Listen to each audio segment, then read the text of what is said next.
Senior citizen na nga at 3 beses pang na-stroke. Kahit sinong dumanas nito, siguradong manghihina ang pangangatawan. Pero ibahin niyo si Tatay Felix ng Taguig. Dahil sa kabila nito, patuloy pa rin siya sa kanyang mabigat na trabaho bilang isang gulay vendor.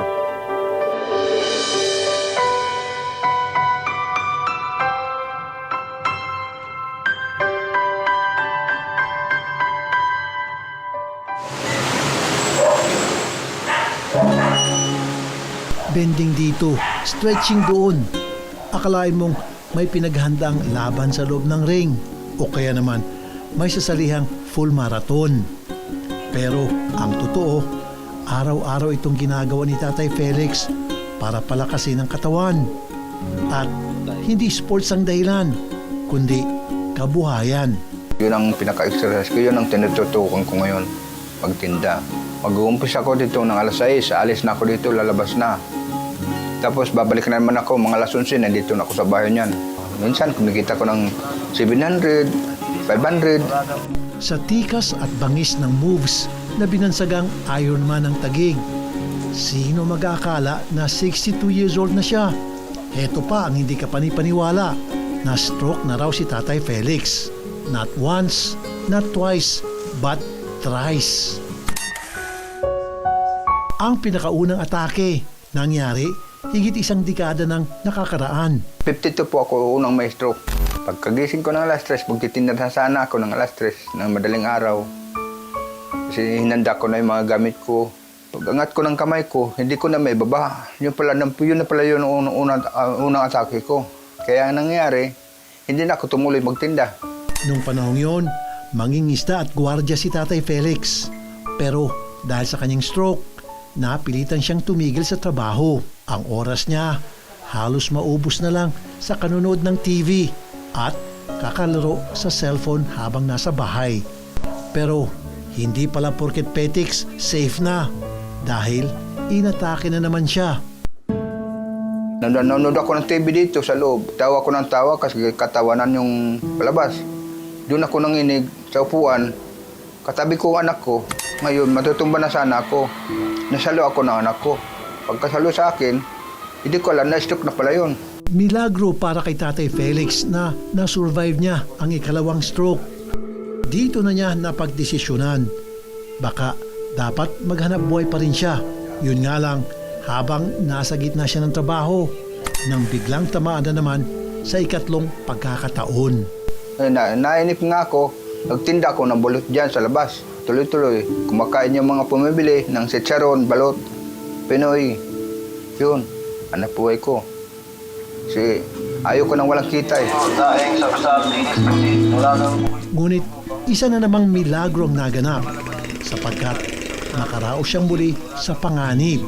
Sa pagkakataong ito, nagdesisyon na si Tatay Felix, lulubusin na niya ang pang-4 na buhay na ibinigay sa kanya ng Panginoon. Ayun na tayo magagawa. Kung anong bigyan ng Panginoon, ditanggapin natin. Subalit, aminado si Tatay Felix, kahit gaano siya magpalakas at mag-alaga ngayon ng kanyang sarili, malaki nang inihina ng kanyang pangangatawan. Hindi na niya maigalaw ang kaliwang bahagi ng katawan. Ikaw ba naman ang tamaan ng stroke ng 3 beses? Pero kung may natutunan man daw si Tatay Felix sa kanyang mga pinagdaanan, yun ay huwag susuko. Kaya naman, bit-bit ang kanyang megaphone. Bagamat recorded na ang boses na lumalabas dito, araw-araw sumasabak si Tatay Felix sa kanyang latest racket. Yan ay ang pagtitinda ng gulay. Tay! May bawang ka ba dyan? Magkano yan? O sir, pabili. 20. Sing tigas ng bakal ang paninindigan ni Tatay Felix na magpatuloy sa pagbabanat ng buto sa kabila ng kanyang sitwasyon. Kaya naman, kami na mismo ang magagawad ng gantimpala sa kanya sa pagbabalik ng kapatid mo.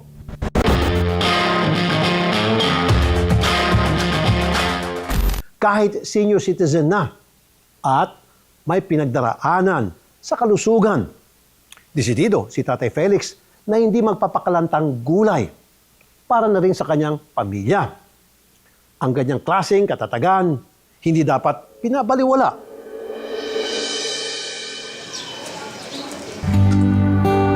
Sa araw na ito, sinamahan ng aming team si Tatay Felix sa pagtitinda. Hindi na kayo, 20-20 lang.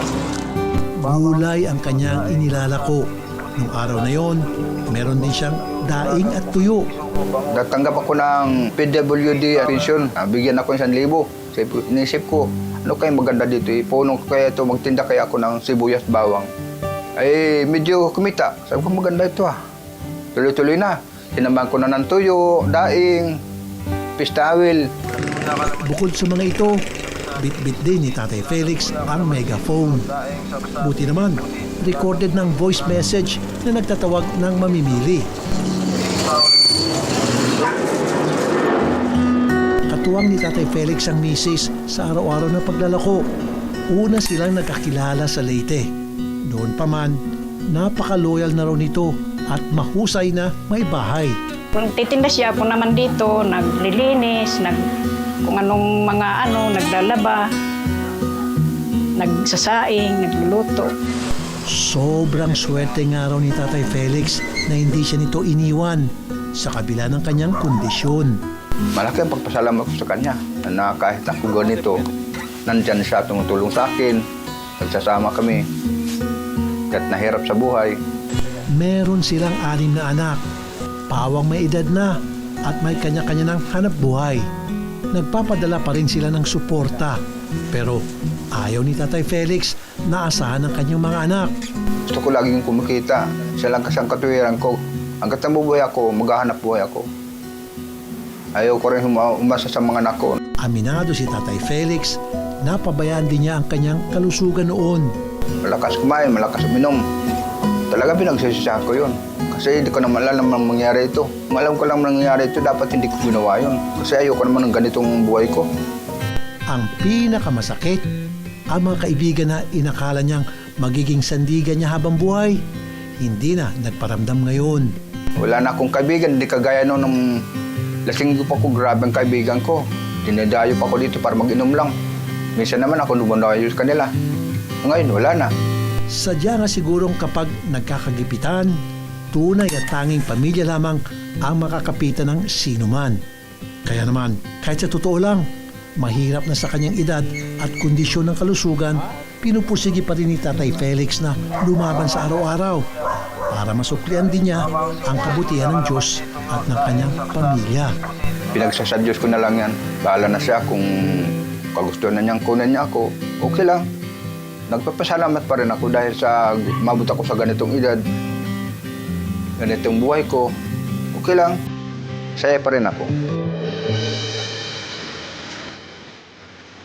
Sa pagkakataong ito, kami naman sa kapatid mo ang magreregalo sa kanya.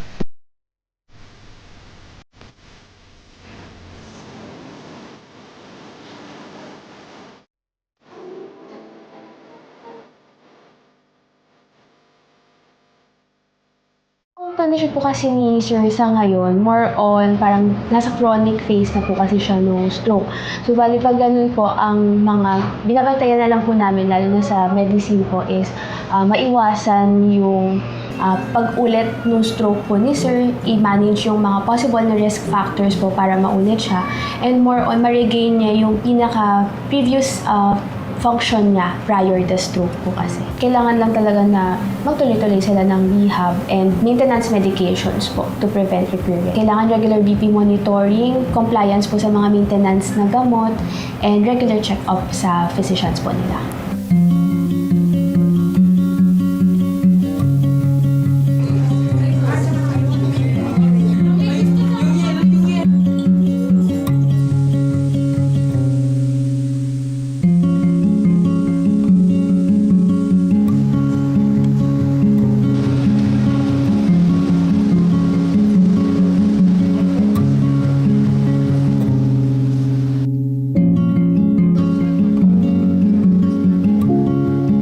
Tatay, dahil suki ka naman namin dito, palagi ka nang nandito sa Lucky Farmers, bigay ng boss namin to, tsaka isang apple. tsaka yung talong, tsaka yung Kamuti. kamote.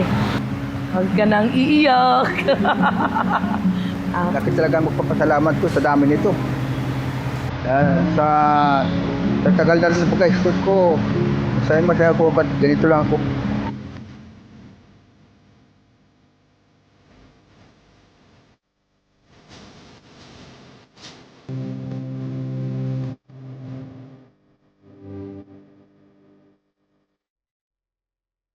Marami pong salamat, Senador Tulfo.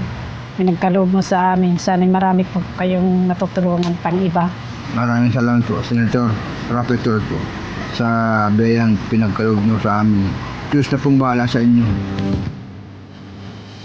Si Tatay Felix ang patunay na kahit pa 3 o maraming beses pang may mga dumating na pagsubok, ang tunay na solusyon ay nasa determinasyong magpatuloy sa buhay.